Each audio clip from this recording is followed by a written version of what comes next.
21 December 2012। মনে আছে দিনটির কথা। সারা বিশ্ব থমকে গিয়েছিল এক অজানা আতঙ্কে। নিউজ হেডলাইন থেকে শুরু করে হলিউডের বড় পর্দা, সবার মুখে একই কথা, আজ পৃথিবীর শেষ দিন। 1000 বছর আগের মায়া ক্যালেন্ডার নাকি এটাই বলছে। কিন্তু আজ 2026 সাল, আমরা এখনো বেঁচে আছি। তাহলে কি মায়ারা ভুল ছিল, নাকি আমরা তাদের কথা বুঝতে মারাত্মক ভুল করেছি?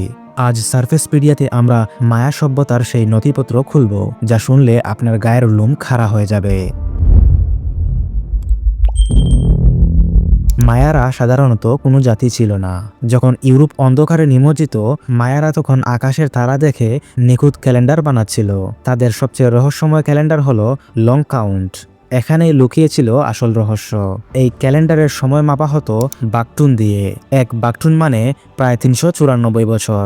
মায়াদের হিসাবে আমরা এখন যে পৃথিবীতে আছি তা সৃষ্টি হয়েছিল খ্রিস্টপূর্ব 3114 সালে।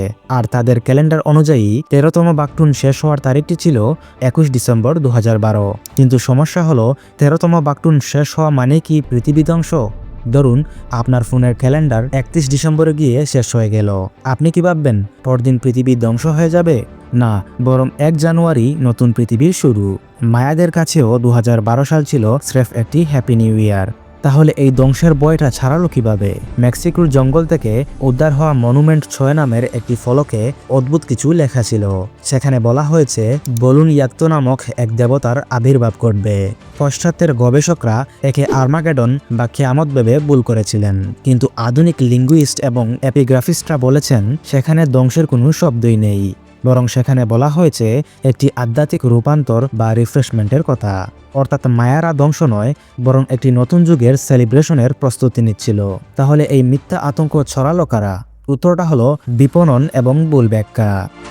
1966 সালে মাইকেল ডিকুর একটি বইয়ের ছোট এক লাইনকে পুঁজি করে হলিউড ব্যবসায় নেমে পড়ে। সাথে যোগ করে দেয় নিউ এজ মুভমেন্টের তাত্ত্বিকরা। মেক্সিকোর ন্যাশনাল ইনস্টিটিউশন অব অ্যানথ্রোপোলজি জানাচ্ছে মায়াদের পাওয়া 15,000 শিলালিপির মধ্যে মাত্র 2টি জায়গায় 2012 সালের কথা বলা আছে। এবং মজার ব্যাপার হলো, অন্য একটি ফলকে 4772 সালের একটি উৎসবের তারিখও মায়েরা লিখে গেছে। এখন প্রশ্ন হলো, যদি তারা 2012 সালে পৃথিবী ধ্বংস হবে জানতো, তবে 4000 বছর পরের ক্যালেন্ডার কেন বানালো? আজও গুয়াতেমালা এবং মেক্সিকোতে লাখ লাখ মায়া বংশোদ্ভূত মানুষ বাস করেন। তাদের কাছে 2012 সাল ছিল গর্বের। গুয়াতেমালার মায়া নেতা রিকার্দো কাজাস পরিষ্কার বলেছেন, আমরা পৃথিবী ধ্বংসের কথা বলিনি, আমরা বলেছিলাম মানুষের চিন্তাধারার পরিবর্তনের কথা। এটা ছিল বড় বড় কর্পোরেশন আর সিনেমার ব্যবসার হাতিয়ার। মায়ারা আমাদের ভয় দেখাতে চাননি, বরং শিখিয়েছিল যে সময় চক্রাকার, শেষ মানেই আসলে নতুন এক শুরু। পৃথিবী ধ্বংসের বই দেখিয়ে ব্যবসা করা সহজ, কিন্তু সত্যটা উন্মোচন করা কঠিন। মায়া সভ্যতা আমাদের জন্য ধ্বংসের বার্তা নয়, বরং গণিত আর মহাকাশ বিজ্ঞানের এক বিস্ময়কর উত্তরাধিকার রেখে গেছে।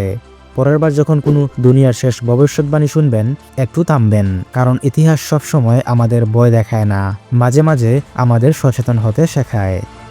সারফেসপিডিয়ার আজকের ভিডিওটি আপনাদের ভালো লাগলে বন্ধুদের সাথে শেয়ার করুন। আর আপনি কি 2012 সালের সেই আতঙ্কের দিনগুলোর কথা মনে করতে পারেন? কমেন্টে আমাদের জানান।